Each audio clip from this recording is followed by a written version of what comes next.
Okay, good morning, and thanks the organizer for this exciting conference, and the audience who stayed all the way till Friday. We have known for the last 15 years that there's lots of exciting things, interesting physics, when we take two layers of graphene and twist them. And by now we are starting to ask questions: what happens when you stack more than two layers? So what I'm going to tell you about today is what happens when you stack three layers, two graphene and one boron nitride with a twist. I'm going to start by talking first about two layers, and then I'm going to move on at what happens when you twist them, what happens when you break the inversion symmetry with a boron nitride, and then I'm going to move on to aligning twisted boron, twisted graphene to HBN. And the first part of the talk is going to talk about self-alignment. It turns out that these atomic crystals, these atomically thin crystals, are very malleable, and they behave differently than rigid lattices, not only in the crystallographic arrangement, but also in the band structure, as we all know by now. So I'm going to talk about what self-alignment does to these superposed layers, and then I'm going to move on to new kinds of orders and structures that we see when we superpose two moire patterns, one from graphene on HBN and the other from graphene on graphene. And there's lots and lots of interesting stuff that happens. We have aligned periodic structure, periodic Bravais crystals, and then we have quasi-periodic structures. We have one quasi-crystals, and we have a bunch of what we call intercrystals that I'm going to talk about later. So here are the people who did the work. Xinyuan, Gohong, and Angela did the experiments. We had theory help from Jed, Daniele, and Justin. Takashi and Kenji supplied the wonderful boron nitride substrate. And Paul Steinhardt actually told me everything I need to know about quasi-crystals. So when you take two layers and you twist them, graphene, the twist changes the moire pattern, but when you shift it, the moire pattern doesn't care. And I call this nature's gift to experimentalists. Another property of TBG is here we see, when you look at them with STM, we see bright regions, which are the AA regions, where every atom in the top layer has a neighbor in the bottom layer, and BA and AB, where one atom in the top layer has no bottom layer neighbor, and vice versa in the AB arrangement. Now, when you take two such patterns and superpose them, and you look at these regions, you see that AA regions take up as much area of the unit cell as do the AB and BA regions. And no matter what your twist angle is, it's always going to be the same ratio. But because these crystals are malleable, they actually can respond to the energetics of stacking. And we know that AA stacking is very expensive compared to AB and BA. This is the saddle point here. So if they can, they will do everything possible to minimize their energy. And so in order to do that, they need to shrink the AA regions and expand the AB regions at the cost of strain, of building up strain. And here is an example. When you go to 0.3 degree, for example, where the moire pattern is very large, it really pays to completely shrink these AA regions to about 10% of the unit cell. And experimentally, we indeed see this. So here you see the AA regions have shrunk to almost nothing. What happens with this AA region, the rearrangement of the atoms, they actually arrange themselves in a chiral structure. So you have a vortex and anti-vortex in the top and bottom layer, which gives rise to this shrinking. Now, when you go to what we call the magic angle and you calculate the band structure without thinking about the alignment and relaxation, you see that a very nice flat band, but this flat band is not isolated. It's connected to the remote band. And here is another gift to experimentalists. This realignment causes this flat band to become completely isolated from the remote bands. And this is when topology and correlations can shine. So what we have here in magic TBG, we have an isolated flat band, 8 orbitals per Moiré cell. Band filling is controlled experimentally by the gate voltage. And here a little bit of theory. When you look at a Hamiltonian, you have 2 blocks here, Dirac-Weil Hamiltonian for the top layer 1, Dirac-Weil for layer 2, and the off-diagonal blocks are the hybridization. And it turns out that you can actually almost diagonalize this Hamiltonian by going to a different basis, and this is a sublattice basis. When you do this, so pink here is the A sublattice. These are the A sublattice is in pink here, and B sublattice is in blue here. And you see that you have a vector potential that has opposite signs in the 2 layers. And that gives you what we call a pseudomagnetic field that has opposite signs in the 2 layers. So in other words, you have a magnetic field but you do not have broken time reversal symmetry. And depending on which theorist you ask, you get pseudomagnetic fields that are anywhere from 0 to 120 Tesla. So what this gives, notice that this is just in one valley, the K valley. So what this is telling us that on the A sublattice, you have a pseudomagnetic field pointing in one direction, pointing up. On the B sublattice, it points down. So you get sublattice valley locking. So if you go to the K prime valley, everything reverses. You have to have time reversal symmetry here. So B sublattice now has the magnetic field up and A sublattice down, and we call that the Chern number. Now because of this, this actually maps to a Landau level problem, and this is the flat band. It turns out to be just the n equals 0 Landau level. However, all these states are degenerate, and here I can label them by spin, valley, sublattice, and Chern number. Chern number is whether the field points up or down here. But we only have 8-fold degeneracy here. Notice that we have 16 possible states, so clearly they are entangled with each other, and that's the locking. And which one will win will depend in the experiment of which symmetry we're going to choose to break. So in order to lift the degeneracy, we have to break either the inversion symmetry or the time reversal symmetry.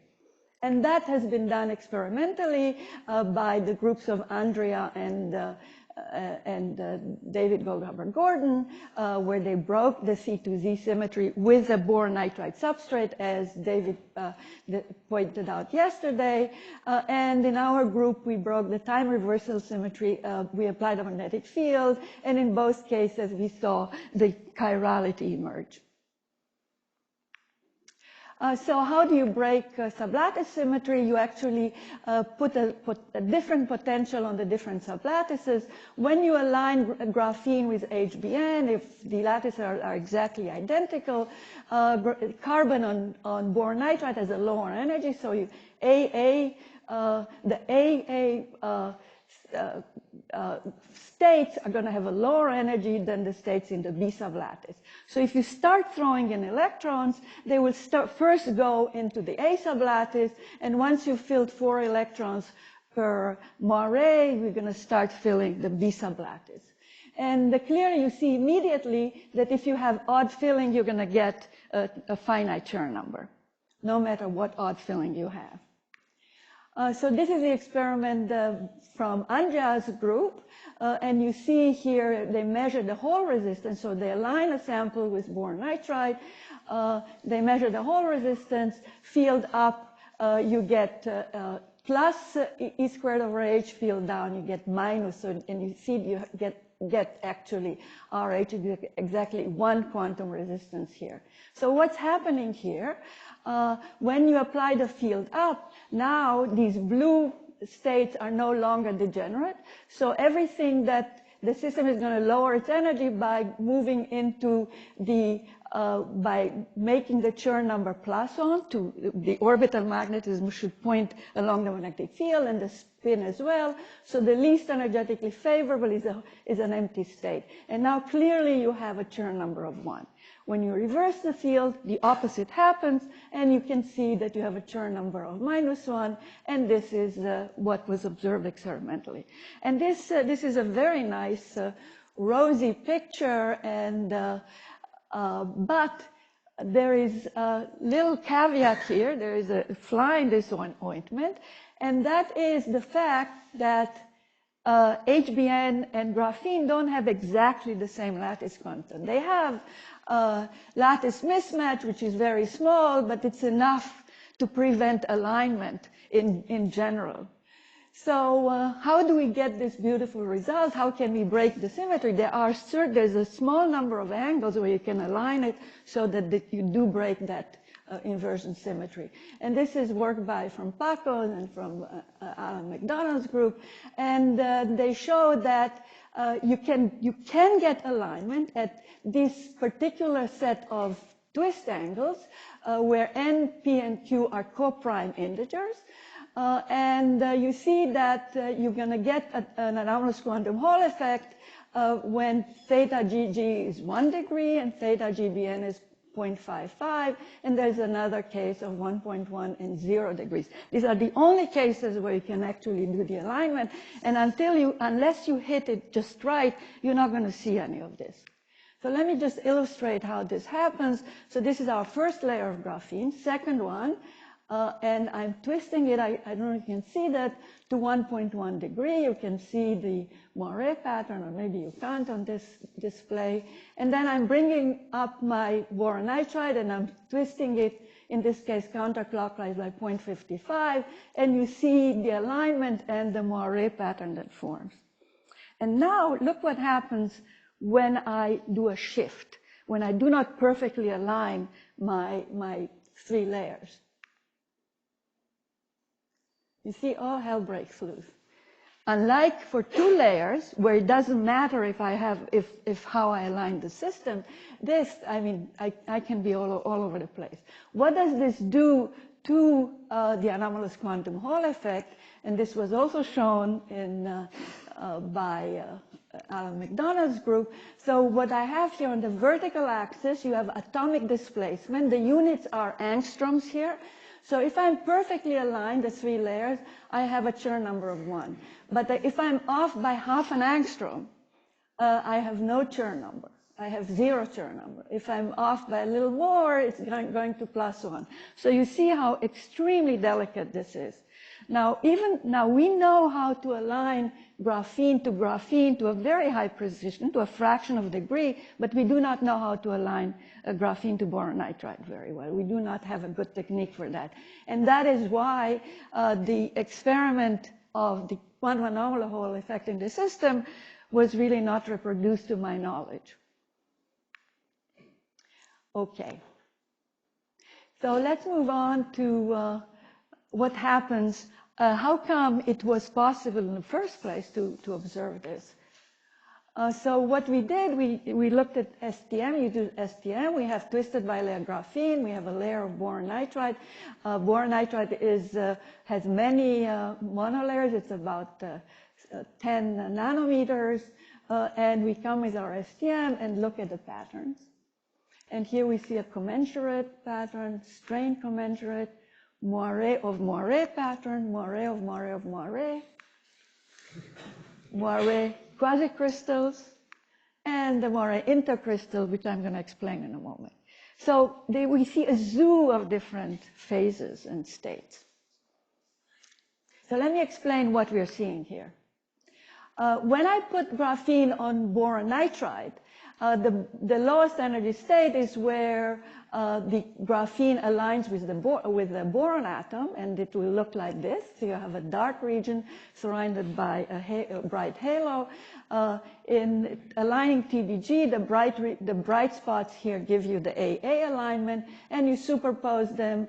Here is the ratio with a ratio of 3 to 1 of the Moiré system, and you look and you see things like this. So this is experiment, this is simulation. And now you see that if I measure the distance between the bright spot, I have the lattice spacing of the graphene. If I measure the distance between the dark spot, I have the lattice spacing graphene boron nitride. It's enough for me to analyze to know what the twist angles are. We can get from that the strain. We can get a lot of information from that, which I'm not going to go into the details. We can discuss it in the question part. So we know just by looking at these spots, we know a lot about the system. And here we can plot a phase diagram.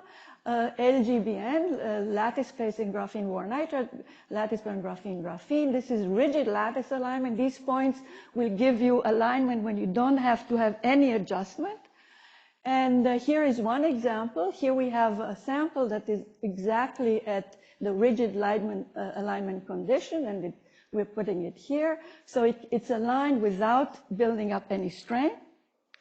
Here's another sample where the graphene, and GBN are perfectly aligned, but it's way, way far from the rigid alignment condition. But still, it's perfectly aligned. We can calculate the strain. It's about 0.3%. And then we take more samples, and we have a whole bunch of samples that are along this one-to-one alignment line, very, very far, up to 20% from the rigid alignment condition.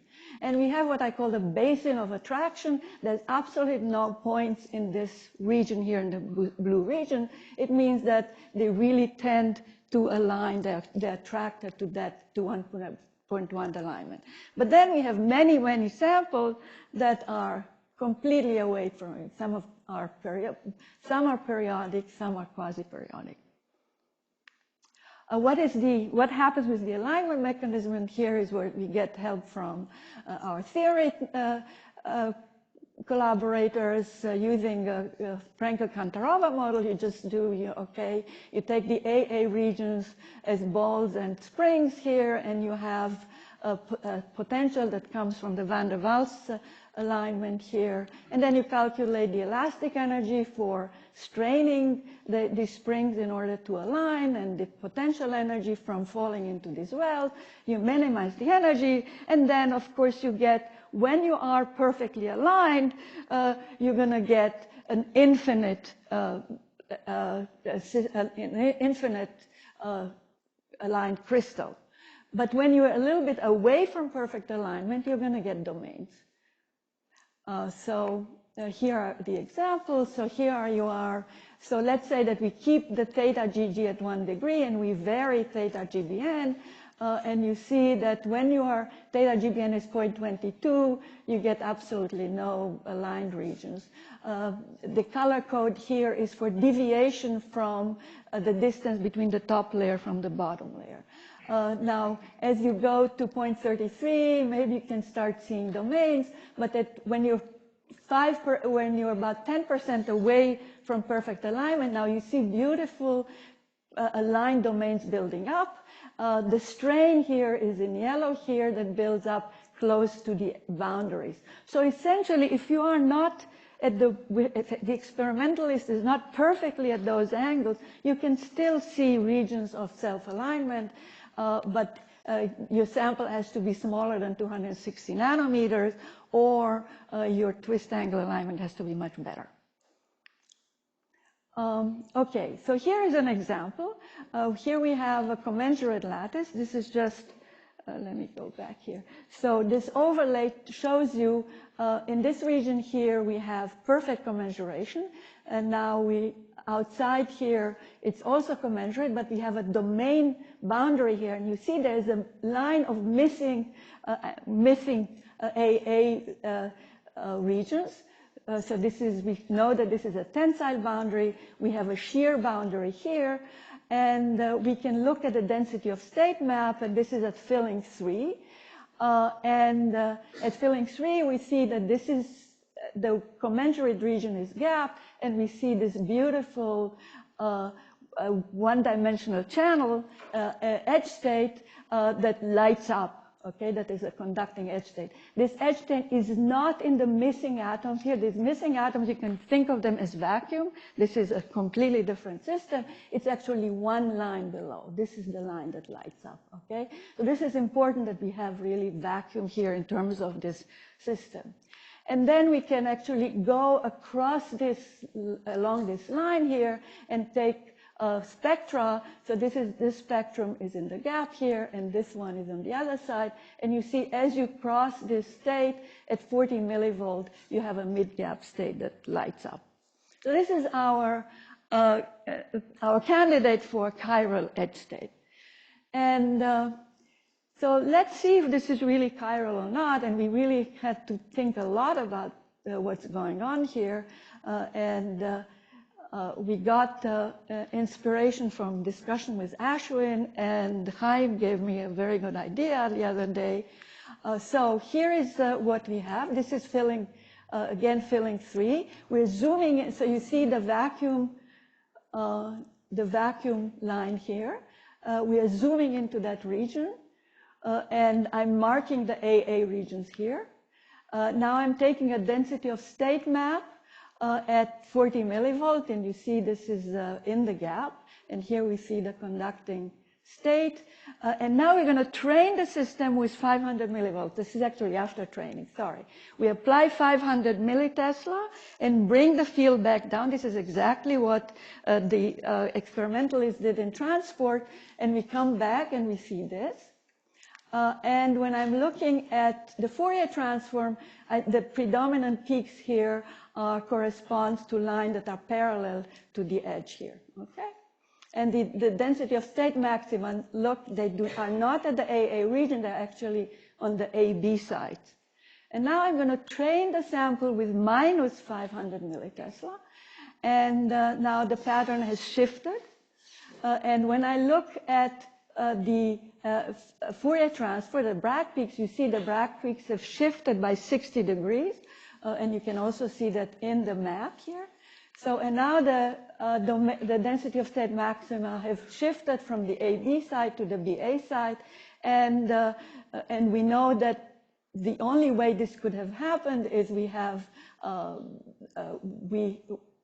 populated the state so that we have a Chern number of +1 here and -1 here that should fit to what the transport people have seen.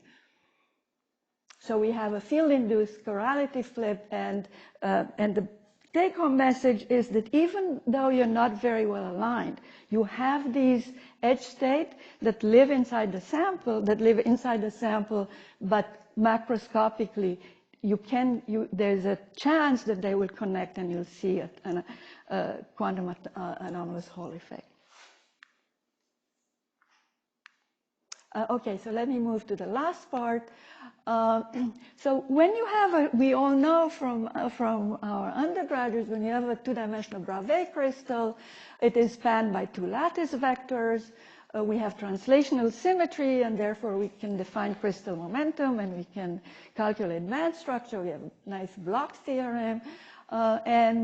Long-range order means Bragg peaks. Of course, there's only only 4 Bravais allowed symmetries, okay? Now, what happens when you have quasi-periodic crystal? And here the dashed line is where these things are not the same. So they're spanned by more than 2 vectors. This is the rank, we define the rank, for example, like this, graphene, graphene, graphene, boron, nitride.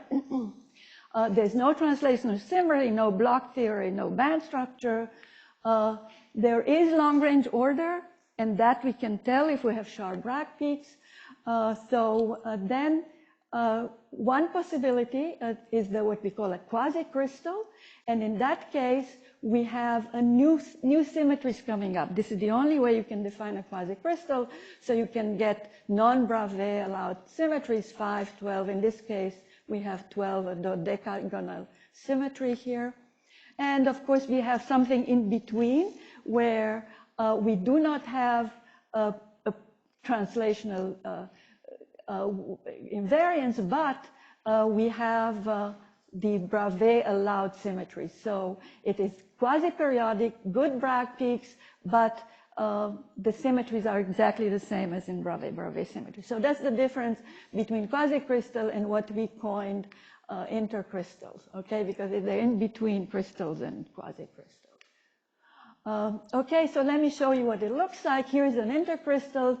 I'm going in reciprocal space. You see beautiful Bragg peaks. KGBN is in blue here, and the KGG. So we definitely have we have two sets of vectors that span the space. They're not commensurate. And quasi-periodicity means that if you take the projection of one vector on the other, you get an irrational number. Okay, thanks. And here the angle is it's 30 degrees. And how do you know it's irrational? You'd go, what's the nearest, how many lattice spaces do you have to go for the nearest rational number? If it's larger than our sample size, we define it as quasi-periodic. And then this is our quasi-crystal. We only have one, and there can only be one here. And here what happens, this is KGBN, this is KGG, and now the moire of Moiré, which is the difference between the two vectors, happens to be the same length as the KGBN, and it's at 30 degrees, so it forms a dodecahedron, 12-fold symmetry, which is not allowed in Bravais crystals. Okay, so here is again our phase diagram. The Moiré crystal live on this line here. Here is one example. The Moiré intercrystals are pretty much almost all of them, and here is the one I showed you. And the Moiré quasi-crystal lives here. Okay.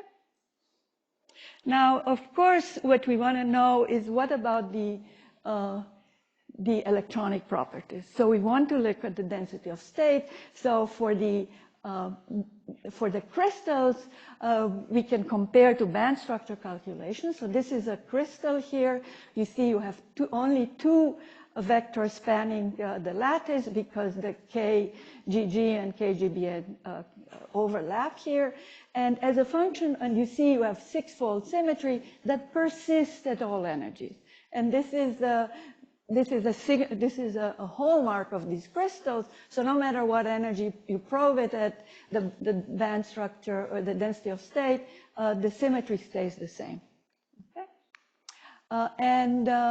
Now we can plot the density of state here as a function of gate voltage. So we're moving the Fermi level by gating here.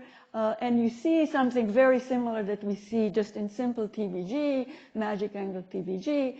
So this is a Char neutrality point. You have a pseudo gap here, and as you move up, the whole pattern shifts to the left as expected. But you see when the Fermi energy crosses this flat band here, we have gaps that open, very similar to what happens when it's unaligned. Okay? Now let's go to the intercrystal. Now the intercrystal, this is topography, and this is, and the intercrystal still has the six-fold symmetry. But you see, as a function of energy, the density of state does all sorts of weird things that are reflected in the Fourier transform. And you have stripes, and you have rectangular structures. So as the wave function scatters of this quasi-periodic structure, it actually affects the composition of which K vectors contribute more, the relative contribution of the K vectors. This is our Bragg structure here. So you have, again, the moire of Moiré. It gives you these new Bragg peaks here. And when we look at the density of states, gate-dependent spectroscopy, okay, so this is the Fermi level here, and again we see a flat band. It's very different from the crystal structure, but again we see a gap opens when we go when the Fermi energy aligns with the flat band. This is my last slide. And finally, to the quasi-crystal, again, we have the 12-fold symmetry here, as I've shown you before. And when you change the energy, again, the structure goes through all sorts of transformation as you are becoming sensitive to scattering of these quasi-periodic structures. And in the gate-dependent spectroscopy, you see there is a flat band here. There's maybe a hint of a gap here when the Fermi level goes through. But it's very, very different from what we know and understand. And it would be great to be able to actually, so now people have developed techniques to deal with non-periodic structure, as Paco's group has shown and others. So it would be very interesting to be able to show what happens, theoretically what happens here. And this brings me to my summary. So I've shown you that lattice relaxation of these two moires favors one-to-one commensurate moire crystals, and that allows you to observe this commensuration and this interesting physics topology over a much wider range than you can expect as an experimentalist. Now we have domains that are perfectly aligned. The domain walls host a one-dimensional conductive edge state, and this is our candidate for the chiral edge state that give rise to the anomalous quantum Hall effect. When you look at double moire crystals, you get a whole zoo of different structures. You get one-to-one aligned periodic crystal, quasi-periodic crystals that can come in two categories, intercrystal and quasi-crystals, and they all seem to host flat bands and have correlations that are visualized by seeing a pseudogap open when the Fermi level is brought into them. Thank you for your attention.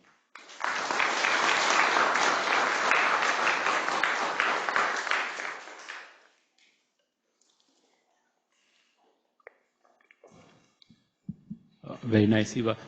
This idea of looking at the local density of states after training with the field is very interesting to see this flavor symmetry breaking. And now, do you see this only at a particular value of the filling? I mean, Oscar told us that this might happen even away from integer fillings. So can you use this to track the boundaries of this flavor symmetry breaking? So what I showed you here are really results from the last 2 days. We do, like, for example, we looked at 4 and we don't see that broken symmetry by training at the filling of 4. We didn't look yet at many other fillings, but it's most prominent at, it's actually not 3, it's 3.2 or so. I see. Okay, thank you. I had a similar question about the aligned samples. So at nucleus 3, you saw a gap. Yes. For that, for the samples. Now, so it's very hard to tell the filling because because it's a macroscopic sample and locally the filling is different. But if you look, let's go back there. Yeah, there's definitely a gap, and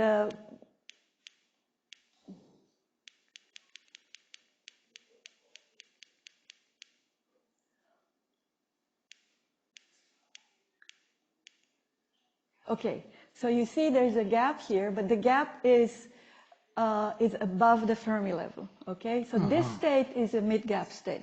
Now, this gap moves as we change the filling. So when we are actually at what you would call 4, so you see, here we are, the Fermi level is just at the edge of the gap. So maybe if you probe it with transport, you're going to be here. If I increase the filling by a little bit, the whole thing moves up. At the filling, at the gate voltage of this was 24 volts, at the gate voltage of 30 volts, the whole thing moved down, and the edge state is at the Fermi level. But the filling there is much higher. It's like 3.8 or so. Because I would have thought the gap for these correlated insulators, they only occur if you're close to, say, nucleus 3. Yes. If you go to nuclear 4, all of those broken symmetry states go away. We still see this edge state that lies up, but we haven't seen the broken symmetry. We still have to analyze it. Mm-hmm. But I think that the broken symmetry is more, if it is there, it's more subtle.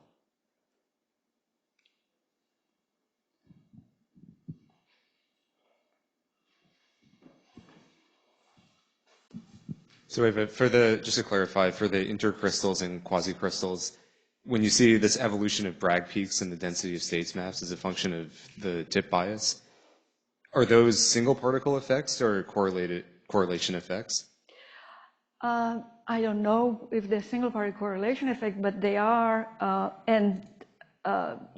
correlation effect could play a role there, but we don't see it at all in the crystal, in the aligned thing. You go any energy, it's always nice six-fold symmetry. So in those, the energy dependence is very strong.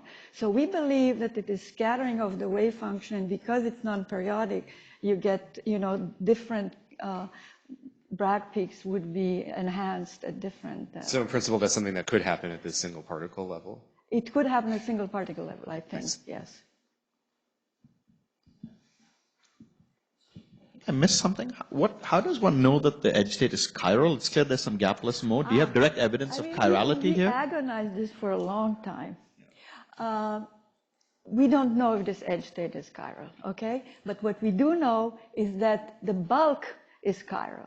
Now, because the wave function goes basically from K to K prime. Let me show you this.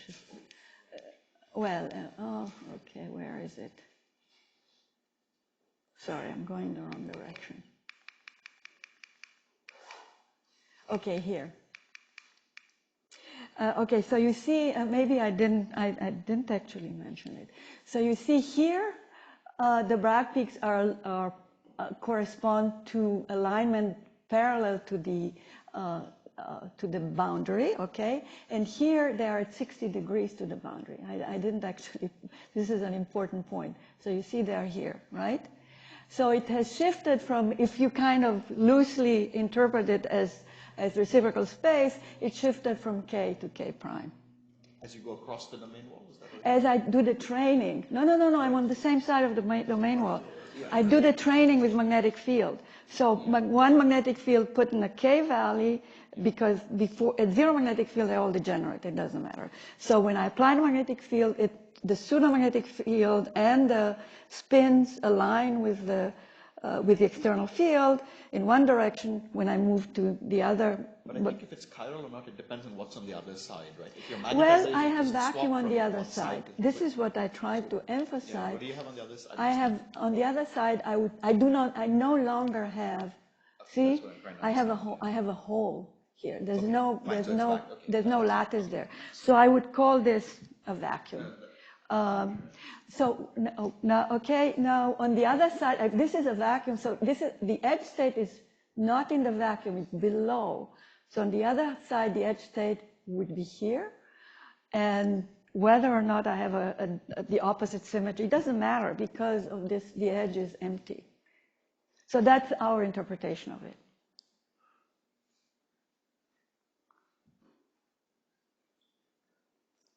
I actually have a question. I think there's a general phenomenology that HBN alignment is generally bad for superconductivity in TBG. You seem to have many different ways of having HBN alignment and many samples. Can you comment if you can refine that vague picture? Right. I mean, we were not able to find superconductivity with aligned, and I don't think anybody else has. I don't know if they do. Yeah, it breaks the inversion symmetry and kills superconductivity. Now, why that is, I leave this to the theory, to my theory colleagues. I mean, do we understand why that is? Actually, there was a talk yesterday where somebody, and I don't remember which talk, showed that there should be superconductivity. Was it your talk? Was when you break inversion symmetry? But I don't know. So it must have something to do with the pairing in this system.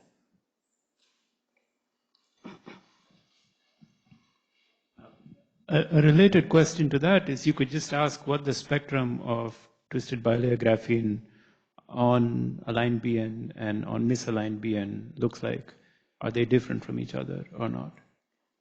They are very different from each other, right? As I showed you here. Yeah, they are very different. But I mean, even if you have, even if you are the magic angle with, okay, so this is a spectrum, what the spectra look in a line, okay? And this is what the spectra look at misaligned. But what you're asking is, look at magic angle TBG, and I don't know what the angle is here, and misalign it and check the spectrum. Right. Now you've measured it, other people have measured it for misaligned. And we do have that, but I didn't think of looking at, thank you for the suggestion. I don't know. Okay.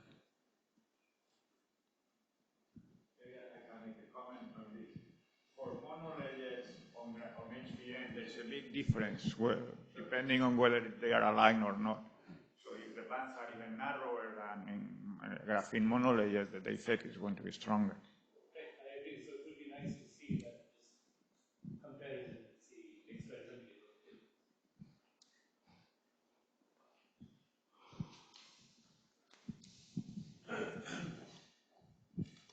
So, what is the reason the intercrystal is very different from the quasicrystal? I mean, from a certain point of view, they both lack translation symmetry, and the intercrystal have maybe 3-fold and the other has 12-fold. So is the statement that would have fundamental implications on the band structure, or it could just be that even different quasicrystals are different and you're just looking at two different points? So thank you for this comment, because, you know, we thought that who cares, right? We have quasi-periodicity, who cares? And we call them all quasicrystal. And then I spoke with Paul, and he was appalled. He said, no, quasicrystal, you have to have a non-Bravais symmetry. What you have here is kind of, you have to have a non-Bravais symmetry. Otherwise, you can't call it quasicrystal, because they have a monopoly on that, right? So we try to figure, okay, so you have to have a new symmetry in the system for Paul to be happy, and then all the others do not have a new symmetry. Now, I don't know, I'm pretty sure it makes some difference in the kind of electronic structure, but, you know, nobody's calculated the electronic structures of these things. So actually, Paco's group has, but I don't think that you have actually looked at the effects of quasicrystallinity versus intercrystallinity on the right. So yeah, that would be interesting to see. There must be something new there because you have a new symmetry. Is there a qualitative difference or just quantitative? I mean, you can have different quasicrystals are also different, or like different arrangements.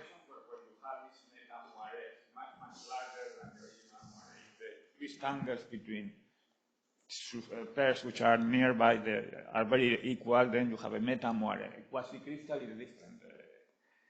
There you cannot distinguish a regular moire and a meta-moire, which is what happens in situations that we or Daniele Guerci has studied. That's a different situation. So yeah, yesterday Ian Davis talked about this, about Alan's paper on these like hotspot where you can find anomalous, quantum anomalous Hall, like these exact angles combinations.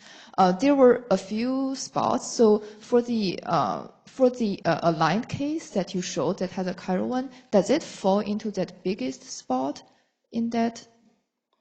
In the phase diagram? Yeah. So it's not a spot, it's a line. Okay, okay, I know what you're talking about. Yes. So I made it a big spot because this is where are we here? Yeah, I was talking about his. I should go to another mode here. Okay, here. Okay, it's bigger just because this is the only thing where you have alignment without strain. I mean, even the 3-to-1 and 2-to-1 are not the rigid lattice alignment. One can show that. So, but no, it's just to highlight that this is the true rigid lattice alignment when you hit those points, and these are the exact point. This is the exact point where you're going to have an infinite crystal, no boundaries, anything. And we have one sample there, but it's only locally rigid lattice alignment. But all the others are all over this line here, right? And they have to have strain, otherwise they cannot align. But you observe the chiral edge state only in the left one? Actually, the chiral edge state was not the 1-to-1 align. It was, I think it was this one. So as long as it's aligned, I don't remember which one it was. As long as it's aligned, you're going to have some edges, some boundaries. And the strongest edge state would be along tensile boundaries, where you have a missing row of atoms. I see. Thank you.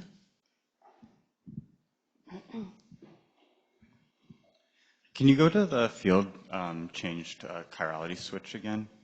I guess my question is that, so it feels like it showed evidence that the system is breaking time reversal symmetry, but it almost showed, to me it feels like it's showing something a bit more that I don't quite understand, which is that when you change the field from 500 millitesla to negative 500 millitesla, the real physical charge density is actually changing as well. And that's what changes? Where the charge is located. Yeah, exactly. It moves from AB to BA. And that's a little surprising to me at first glance, because the charge density location is a quantity that's even under time reversal symmetry. So if I change the chirality... Okay, so this is not a charge density way, this is density of states. Now we also have a map of we also measure the charge density, and that does very interesting things. This is not the charge density. But even it's a density of state at a particular energy. But even density of states is something that shouldn't change when you apply time reversal. Right? Well... But time reversal doesn't exchange the layers. Yeah, but so the wave function shifts. There is a shift in the wave function, and yeah, I guess it seems like more is going on than just a breaking of time reversal. Because if you just apply time reversal to the state, then a quantity like this shouldn't necessarily change. So there's one thing that we were trying to understand. Oops, this is the wrong thing. Okay, so one can actually correlate, let's see if I have, okay, here. And this is the highly speculative. So with the pseudomagnetic fields, you can associate them with diamagnetic current loops that are local. And it was shown by this paper here that, okay, in the K valley, BA, if the wave function on BA would be chirality -1, on AB +1, in the K prime it would be the opposite. Now, when you have only one electron missing, there's going to be one of these unpopulated, either this one, BA in the K valley, depending on the direction of magnetic field, or this one. So we were trying very hard to look for, with training, for a shift of the wave function from AB to BA, and maybe that is what's going on, but I have no idea, and I have no idea if this picture is correct. But this is the only kind of intuition I can offer. Well, thank you to Professor Andrei for a very inspiring talk.